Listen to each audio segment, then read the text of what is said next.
Okay, well, Tim Woodford, welcome so much to the Cathedral Church of the Redeemer. We are so excited to have the blessing of having you come be our music director on a one-year contract to start, hopefully more. But we do acknowledge that you are coming from a long ways away in the UK. Currently, you're in the UK, and I thought it might be a great opportunity to have a Zoom chat to introduce you to the Cathedral community and interview you a little bit. I have a few prepared questions that I thought might help people get to know you a little bit. And just as a kind of an introduction, we're looking towards you starting in May sometime, as soon as we can get your work permit processed and everything. So that is coming. So thank you for your patience as well as we work out those details.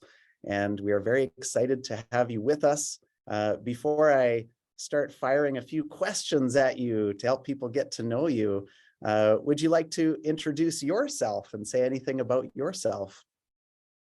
Hi, well, thanks very much for the welcome. I'm very much looking forward to arriving, hopefully, and starting work in May, as the Reverend Chris said, depending on the work permit, but fingers crossed that goes very smoothly. I'm currently in the UK visiting my family and friends with a short break before I start work with you. And it's nice to reconnect with family, but I'm sort of raring and itching to go, getting the choirs going, and very much looking forward to meeting you all and meeting the congregation when I start work there. We're itching to have you. We're very excited. So that leads into my first question. What excites you about being music director at the Cathedral Church of the Redeemer?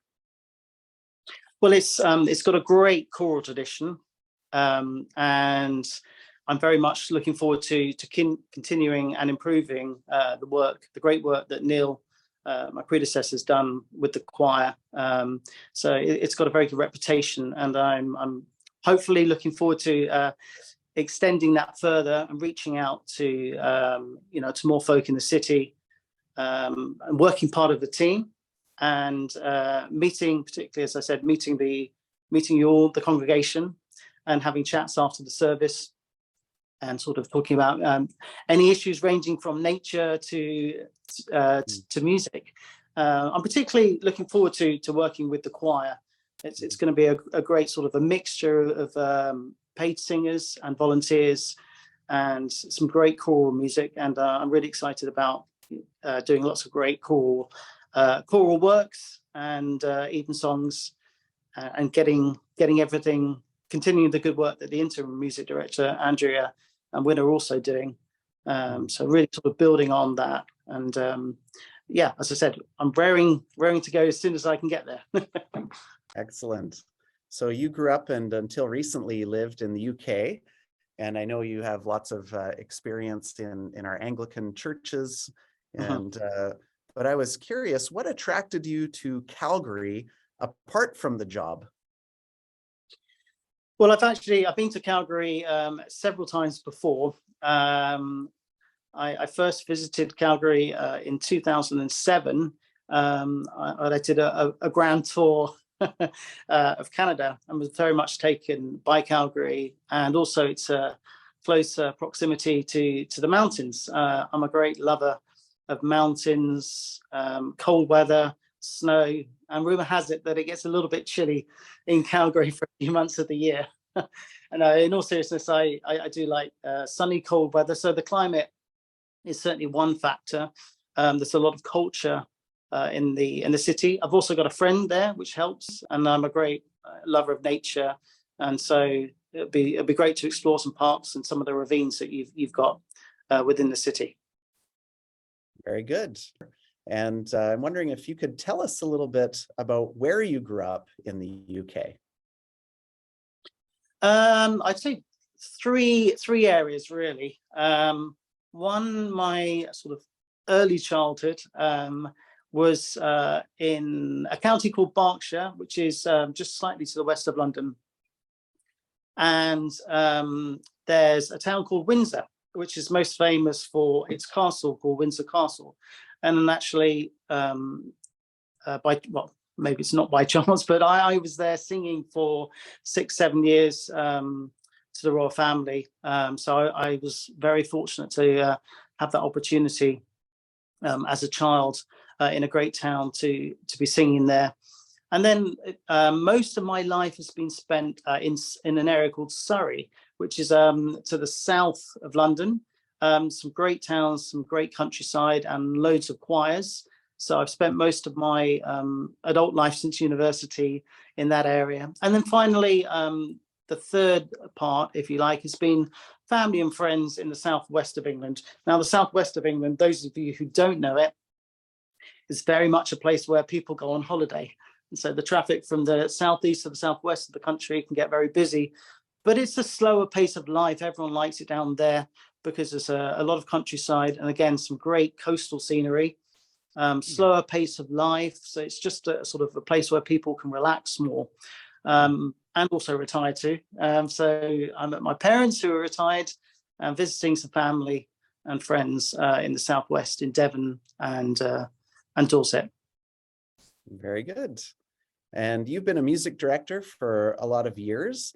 Tell us about one of your favorite experiences in your many years of being a music director. I've been very fortunate to have conducted and played in a lot of great locations, including the Vatican, several big cathedrals, home and abroad. But I think probably my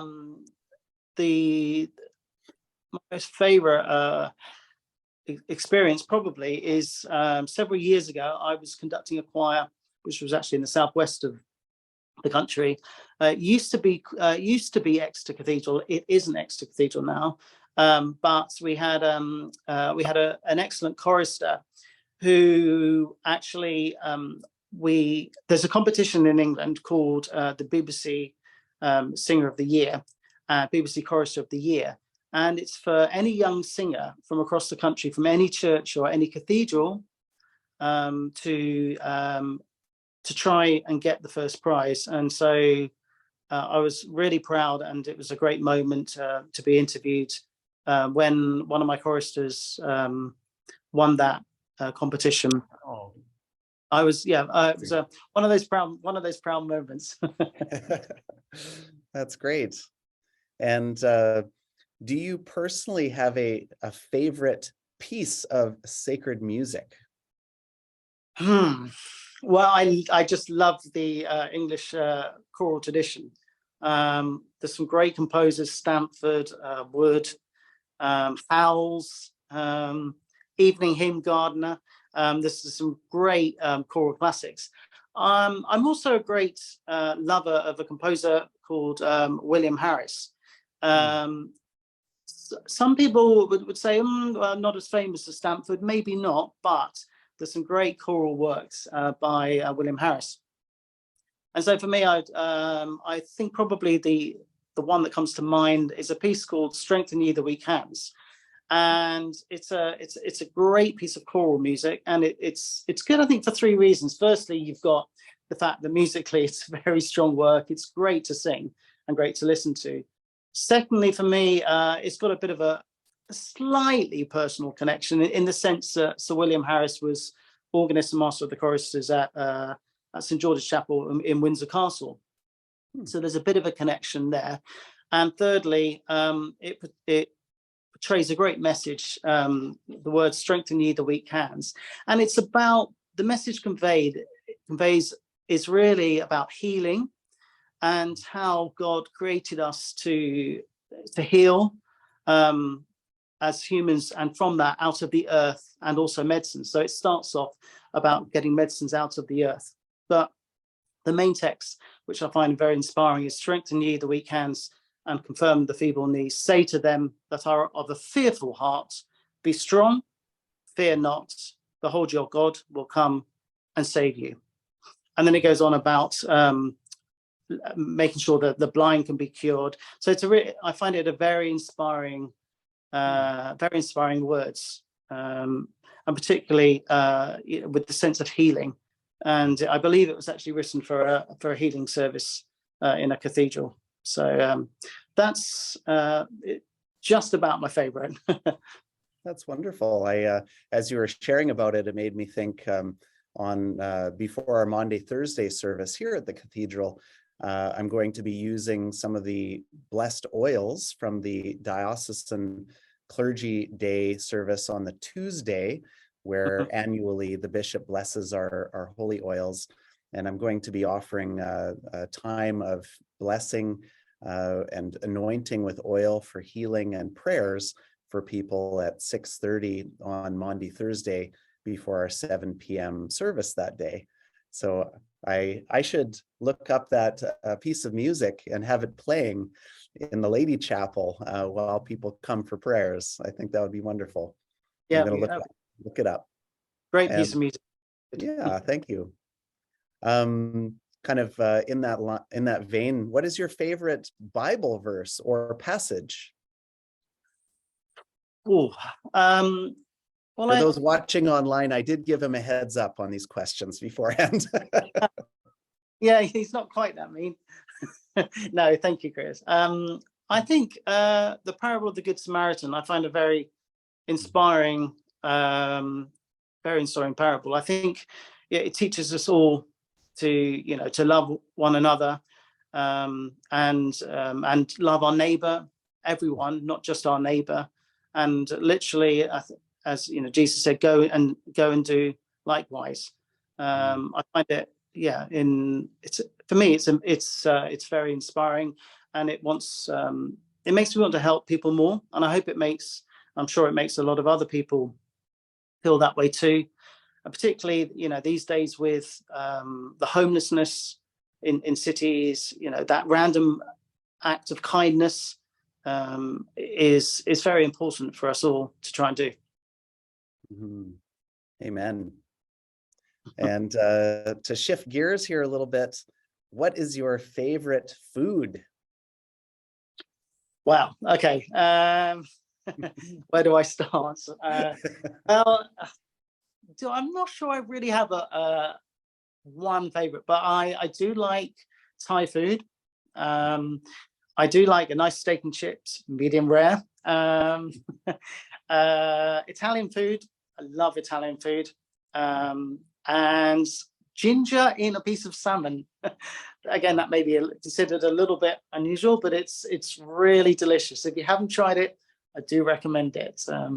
Cut up some ginger in the salmon, really delicious. And of course, not forgetting some great classic roasts. I do love a good roast chicken or roast beef with all the trimmings, and especially lots of roast potatoes, as my mum and dad know only too well.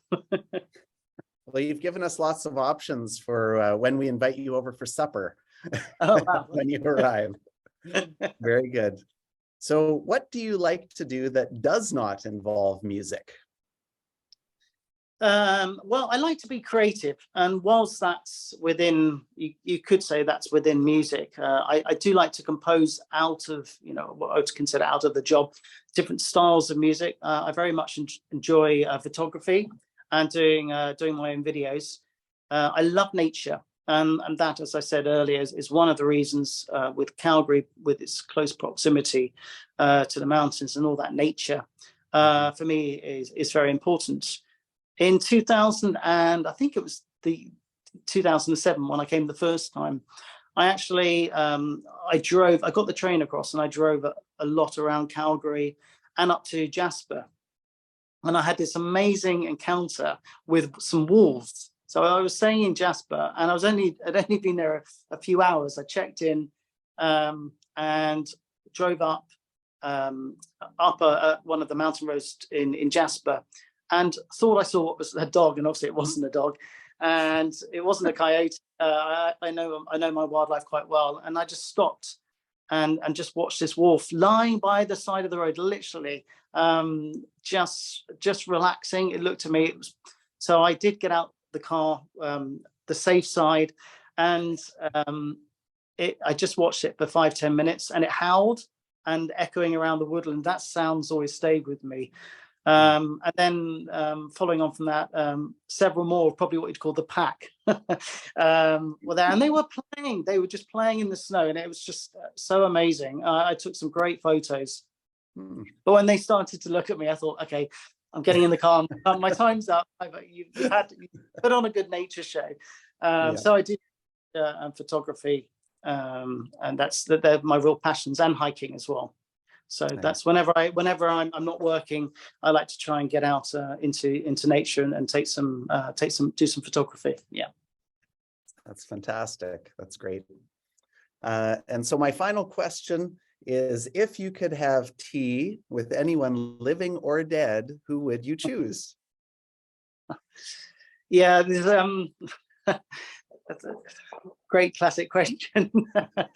I thought about this, and it was quite several.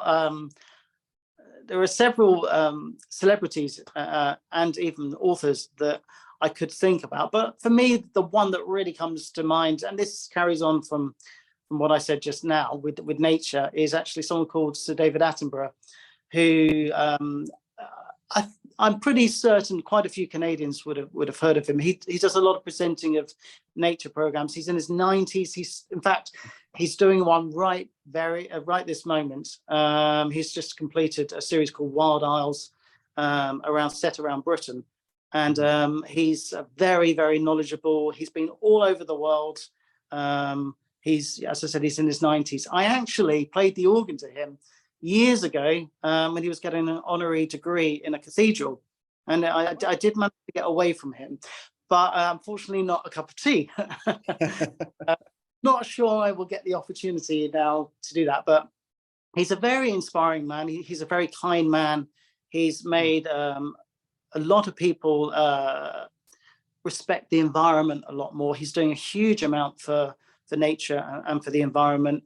And he's been all over the world, working with politicians and other governments to really try and get this issue of climate change, to make people much more aware of it. So it's someone I deeply respect and admire. And I believe he's also got from what I've heard, a good sense of humor as well. So couple that with the stories, that would be my favorite cup of tea. Very good. That's great. Well, thank you very much, Tim. That's all of my questions for me. We are very much looking forward to your first Sunday with us, which is yet to be determined because of all the different factors with, moving from a different country and whatnot. And so we're very excited. We're looking forward to supporting you as you make the transition, and look forward to introducing you as soon as we can in person. So thank you so much for taking the time today, Tim, and God bless you. We will see you soon. Thank you very much. Looking forward to it.